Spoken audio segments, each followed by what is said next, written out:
Joyita Das comment করেছে, দিদিভাই তোমার ভিডিও প্রত্যেক দিন দেখি, খুব ভালো লাগে, অনেকবার কমেন্ট করেছি, প্লিজ আমার নামটা নিও। তো এই যে দিদিভাই তোমার নামটা নিয়ে নিলাম। এর পরের কমেন্টটি হচ্ছে শিউলি সেন লিখেছে, দিদিভাই তুমি আমার নামটা নিলে অনেক খুশি হব। বন্ধুরা, ঠান্ডা তো খুবই পড়েছে, ঠান্ডাকালে কিন্তু একটা ব্যাপার রয়েছে, সেটা হচ্ছে পিঠে পুলি খাওয়ার মজা। আজকে সন্ধ্যেবেলা পিঠে বানাবো, তাই বিড়ির ডাল আর আতপ চাল ভিজিয়ে রাখলাম।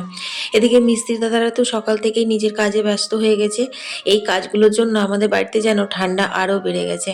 যাই হোক, কলের জল চলে এসেছে, এখন বাজে হচ্ছে 10:30। তো এখন আমি জল নিয়ে নিচ্ছি, আর আজ তো বৃহস্পতিবার, তাই আজকে নিরামিষ পদ রান্না হবে।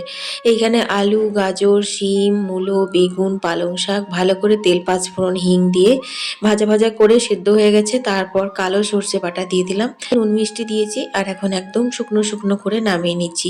এইভাবে কিন্তু পালং শাকের চচ্চড়িটা খেতে গরম ভাতে বেশ ভালো লাগে নিরামিষ দিনে। সাথে ছিল মুগের ডাল, ওই তো গোটা জিরে আর শুকনো লঙ্কা ফোড়ন দিয়েছিলাম, বাঁধাকপির ঘন্ট ছিল, আর ছিল তিলের বড়া কাঁচা লঙ্কা দিয়ে। বেশ ভালোই খেলাম দুপুরবেলাতে। তারপর সকালবেলা যে লেপ তোশকগুলো রোদে দিয়েছিলাম, সেইগুলো এখন গরমে গরমে তুলে নেওয়ার পালা। এখন ভাঁজ করে নিচ্ছি, এখন একটা গায়ে দেবো আর বাকি দুটো একদম শক্ত করে ভাঁজ করে রেখে দেবো। রাত্রেবেলা খাওয়া দাওয়ার পর গরম গরম গায়ে নেব। এখন ভাঁজ করে রেখে দিলে না, রাত্রে পর্যন্ত খুব সুন্দর গরম থাকে। এখন হয়ে গেছে সন্ধে, তারপর এখন 1 কাপ গরম চা আর 2টো বিস্কুট মিস্ত্রি দাদাদেরকে দিয়ে দিলাম। তারপর সেই যে সকালবেলা চাল ভিজিয়েছিলাম, সেটা আর সারাদিনে বাটার সময় হয়নি, এখন দেখো মিহি করে বেটে নিয়েছি।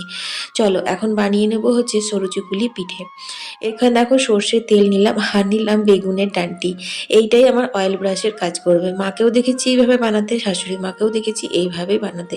একটু তেল ঘুরিয়ে নিলাম, তারপর 1 হাতা ব্যাটার দিয়ে ভেবেছিলাম প্রথম তাওয়া উঠবে না, কিন্তু বেশ সুন্দর উঠেছে। একদম সুন্দর হয়েছে, শুকনো শুকনো রুটির মতো। ধোসা বলবে তাও, রুটি বলবে তাও, পিঠেগুলো কিন্তু দারুণ হয়েছিল।